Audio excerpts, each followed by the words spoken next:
What's going on, everybody? Welcome to another edition of Mean Streets here on our FTN YouTube page, listening on iTunes and Spotify. We greatly appreciate you. I am Chris Meaney. You can give me a follow at Chris Meaney. You can reach out with any complaints, questions, or concerns at Chris Meaney on the Twitter machine or X Mean Streets FTN at gmail.com. We're just going to talk Falcons and Eagles in this show here, this episode. Subscribe to our FTN YouTube page, iTunes, Spotify. Waiting for some of the injury news to kind of filter through. The latest on Isaiah Pacheco, a fractured fibula, but this is going to be just focused on tonight's game with a couple picks and some props for tonight.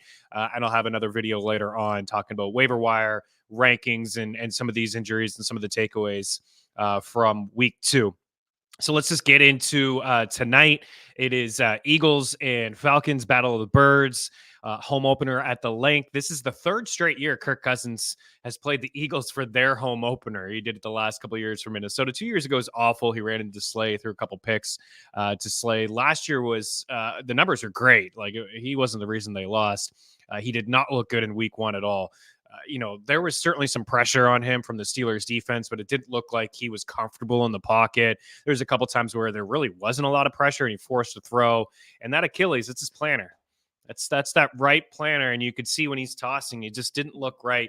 I think the Eagles win the game, but I've always been on Atlanta +6, +6.5. I think we had it on this show on Friday.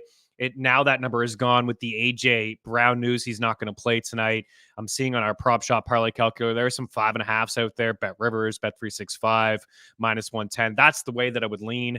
I do think even without AJ, I have a lean to the over 45.5. I think we could see some points scored in this game. I have some concerns about the Eagles secondary. And of course, like, defenses could make some plays too. The Eagles offense was slow. They got going a bit. I still have the lean without AJ over 45.5. I can see some sort of like 27-24 game, maybe a 24-21, which is like right there at the number. But I have the slight lean there, but I think the play is Atlanta.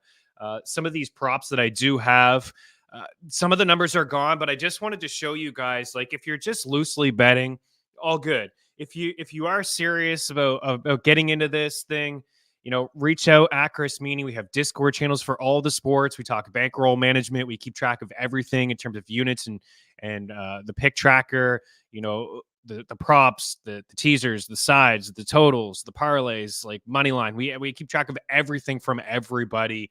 And we're really just I'm here to create a distraction and on the everyday of life that is very, very difficult. But I'm also here to try to help people win an extra few bucks in their pocket. That's what I'm all about. So I understand Devontae Smith over 4.5 catches -140 is gone. I understand Dallas Goedert over 3.5 catches -130 is gone. But the perks of being subbed with us over at FTN, notified right away when me or anybody else makes a bet. We put it in the Discord. We talk about it in the tracker. Devontae Smith was a pick for me midweek. It's now 5.5, similar price. And that jumped up with AJ yesterday morning in the tracker, hearing about AJ Brown. It's never a good thing when an injury pops up for somebody, mid or late week, right? That's not ever a good thing. And we saw him downgraded and then ruled out. Jumped on this yesterday morning. Dallas Goedert over 3.5. So you're watching now, you're like, great, these numbers are gone. Thanks. But I just wanted to talk a little bit about the closing line value and the value of being with us, because some of these numbers are gone. I'll walk through the number that I would hit, like Saquon Barkley over 16.5 receiving yards. It hasn't moved that much. It's 17.5. I think without AJ Brown, the offense is going to run through Saquon Barkley, Devontae Smith, and Dallas Goedert. I think it's going to be that simple. Yes, there's an opportunity here for Jahan Dotson. Yes, he's been hanging out with Jalen Hurts after practice, getting a rapport with them. Last week was only his first game. He didn't get a whole lot of run. But I still think that this offense will run through Saquon, Smith, and Goddard. I was already on Smith regardless of the A.J. Brown news. He's the third down guy. You watch the Eagles offense over the past couple of years when they need to move the chains.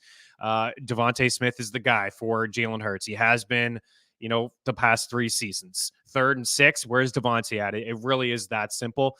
As for Saquon, 24 rushing attempts last week, hit the century mark on the ground. He caught 2 passes for 23 yards. He had 3 total touchdowns. So the receiving prop now is 17.5. Use the prop shop free parlay calculator. Get the best possible number. Both links inside the description of this video. If you're watching on YouTube, you're listening on iTunes and Spotify, head on over to FTN Fantasy. Click the prop shop up at the top. Again, free tool like Google search. It really will save you a lot of time and a lot of cash if you want to take this thing seriously. Again, if you're just having some fun, let's just have some fun here. But I do like Saquon. I would take him as high as 20 receiving yards. I think he catches 2 or 3 passes out of the backfield. We know how explosive he is. Kellen Moore running motion, more motion in pre-snap motion of the Eagles offense last week since 2020. And they had 2 back sets sometimes, Shipley and Barkley. Move one of them. You move a defender out of the box.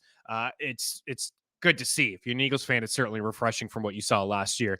So it's moving Saquon around, some wheel routes and whatnot, some screens, over 16.5. It's now 17.5. It is my second favorite bet. I still like Devontae Smith. Now, the 4.5 is gone, as I mentioned, but the 5.5 is still there, and it's a little juiced. He should avoid A.J. Terrell, who is a corner I respect, who is going to be on A.J. Brown. Now, Devontae Smith is one of those guys that you could just move around the formation nonstop. There's been a lot of talk in the offseason from him as well. Oh my goodness, I'm lining up all over the place in the slot. I like the catch prop more than the yards. The yards are really climbing. 70 is the lowest I see. That's at Bet365. Same price over at BetRivers, 74.5. Example of the prop shop. The best catch prop I'm seeing for Devontae Smith is 5.5 minus 128 at Caesars. I do think he catches 6 passes. If you wanted to do some sort of same game parlay with alternate spreads, you can do just 5 catches for Devontae Smith. Dallas Goedert is now gone. 3.5 is gone. So again, perks of being with us. You jump on that number and you see the movement. 4.5 is plus 120 over at DraftKings. To see FanDuel hanging 3.5, the over minus 168. That's just too much juice to take as a single. I do think he catches 4 passes. I actually think he catches 5 passes. Jalen Hurts' completion percentage is much higher when he is on the field. He doesn't score a lot of touchdowns. He's not really involved inside the red zone. I think he's sneaky tonight for a touchdown because of AJ, but this is a guy that I think will catch 5 passes. I think Devontae will catch 6. I think Goddard will catch 5. I think Saquon will catch 2, 3, maybe 4. Like I said, the offense runs through those guys. So you are getting some plus money. There's actually a better number for receiving yards for Goddard, 41.5 minus 110 over at Bet365. I already pulled the trigger on the 43.5. So I like him as high as like 45.5. I think he can flirt with 50 for Devontae Smith. 6 grabs. I don't know, that number, that 70 is high. I think he probably gets there. But I like the catches a little bit more. They do some bubbles, some quick little slants with him. So I like the catch prop a little bit more than the receiving yard number.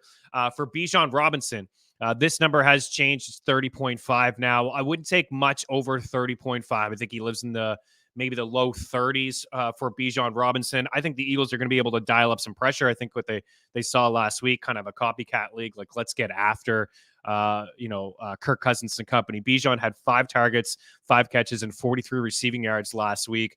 So I think he'll be a big player again through the air. And I think they're going to lean on him a little bit on the ground, but the Eagles do have a strong run defense, and they held Jacobs in check for the most part last week. They really just struggled, to cover. And I think Avonte Maddox was the guy that really struggled the most. I expect Quinion Mitchell to be on Darnell Mooney. Did some really good things last week against Christian Watson. I expect Darius Slay to be on Drake London. Ray McLeod may have a role again. I know he played fewer snaps than those wide receivers, but in the slot against Avonte Maddox, he's somebody that I am interested in. I didn't put in here. His catch prop is 2.5 minus 145. I do like that. If you were looking for another one, I do expect a couple quick throws from Kirk Cousins, throw into the slot, taking advantage of the mismatch. He had 7 targets, 4 grabs, and 52 receiving yards. Again, he did play behind London and Darnell Mooney. He only played 30 offensive snaps. Those guys were in the mid-50s, but still a part of the offense there.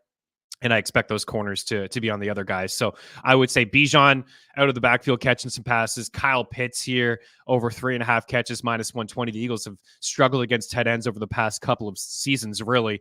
And then I'll add one more in there. Ray, a little bit juiced at minus 145. And I think the Falcons will cover, as I said there, at plus 6. So just to recap, the numbers that I would bet: Saquon over 17.5 receiving yards, I would take that.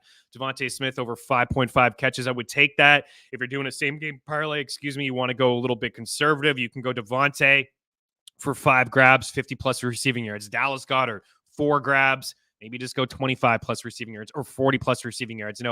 Bet365 is like 25, 50, and 75, but like FanDuel will allow you to do like 40. So you can go to 40 there. Bijan now at 30.5 receiving yards. I would take it there. I wouldn't go much higher than like 32.5. Kyle Pitts over 3.5 catches. I like Ray McLeod in the slot against Avonte Maddox over 2.5 catches. And I like the Falcons to cover this football game and the Eagles to win it. As for touchdowns, Saquon and Bijan, you want to do a 2-leg touchdown. I mean, I think it's pretty solid, but they're both really juiced to take as singles. I'd say, listen, if there's somebody to score a touchdown in this game, it would be Saquon Barkley. My next bet would probably be Jalen Hurts. After that would be Bijan Robinson. You want to find some value on the betting board here today. Devontae Smith plus 150, Dallas Goedert plus 230, Pitts at plus 250, Darnell Mooney at plus 360. Again, Quinion Mitchell on him. I've seen enough already to know that this guy is going to be a lockdown corner in the NFL. It comes with a lot of swag, but Mooney's the deep threat guy here. There could be some like busted coverage, attention on London. Maybe Bijan's going strong and they bring a safety down and, there's one-on-one. It could happen. Cousins still has a good deep ball. If he could trust himself a little bit more in game number 2 to take a shot down the field. Mooney doesn't really remind me of Rashid Shaheed, but we had on Friday Rashid Shaheed as the deep threat guy in the offense, taking shots, taking shots with him down the field, and it worked out for us. We had the over 34.5 and 3-1 for him to score. I think kind of same sort of deal with Mooney. If you're taking any prop on him, it would be the receiving yards and not the catches, but a little bit of a sprinkle on the touchdowns. Again, I would rank them Saquon, Hurts, Bijan, not a lot of value in those guys.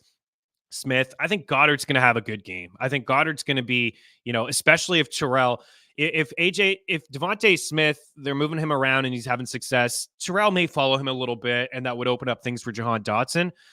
But I think the game plan to start would be Dotson, from Terrell taking away Dotson and then Smith, maybe burning them a little bit and then them making some adjustments. And that's where I think Dallas Goedert could be leaned on in this game. A big opportunity for Goddard against the Falcons. All right, that's it. Appreciate you guys taking the time to hang out here. Good luck with your picks. Any questions at Chris Meaney. If you want to be part of the FTN family, reach out. meanstreetsftn@gmail.com, ftnfantasy.com/pricing. And by the way, you get everything, all the picks from everybody across all sports. You get, projections tools, the Discord channel. And, hockey's around the corner. So if you've been following me for the past couple of years and you want to have some hockey bets, you will get those. You will get NHL, you will get NBA, you'll get college basketball, college football, you get the baseball postseason playoffs, you get all the football. The Fantasy Football Plus package gives you everything, DVOA, statistics. It's all there for you over at ftnfantasy.com. Enjoy the football game and hopefully no more injuries. Oh, one final tip. I guess if you had AJ, I would rank them. I'm leaning the Atlanta guys over Dotson. I think it's clear to say, Dotson, better quarterback at home, favored to win. I could get behind it, but I would probably go like Mooney or Ray as like fill-ins. And for myself personally, I am playing a little bit of Mooney. I'm playing a little bit of Dotson. I am playing a little bit of Ray. I have, quite a bit of AJ Brown. Just one final tip.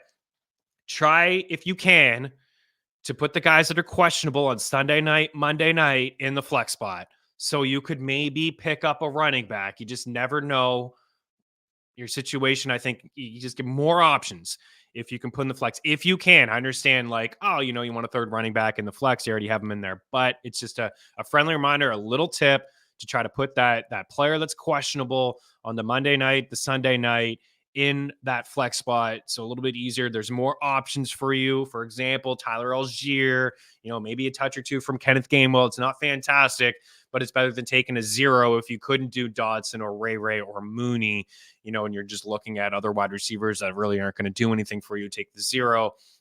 Like a Paris Campbell may be elevated from the practice squad, but how many touches does he get? How many routes does he run? Maybe not a whole lot here tonight. So just that little tip. And I think I said this last week, with Jordan Mason, I had some people reach out. It worked out. It doesn't always work out like that. Now, you have Mason, great. But that scratch happened before the game. I would just, if you can, if you're in a league that allows you to pick up some waivers now that haven't played, to drop, a bench player that got hurt or, just didn't have a great performance, I would go and pick up a Kenneth Gainwell, a Will Shipley, a Tyler Algier. I'd rank them Algier, Gainwell, and Shipley. I think Gainwell has that third down role. If anything happened to Saquon, it'd probably be a split between the two guys. But you're beating people to the waiver wire. Saquon and Bijan, hopefully none of those guys get hurt. They just have great games. Then you just drop those guys. You know what I mean? So if you have an extra bench spot, pick up maybe Algier, right? Waivers are going to be crazy this week. You get ahead of it this way. I always do that. Every league doesn't allow you to do that. Yahoo in particular is one that allows you to drop some bench guys. I'm always picking up backups. Did it last night with Roshan. Herbert was already picked up. Mixon went down. This is an example right there. Mixon goes down.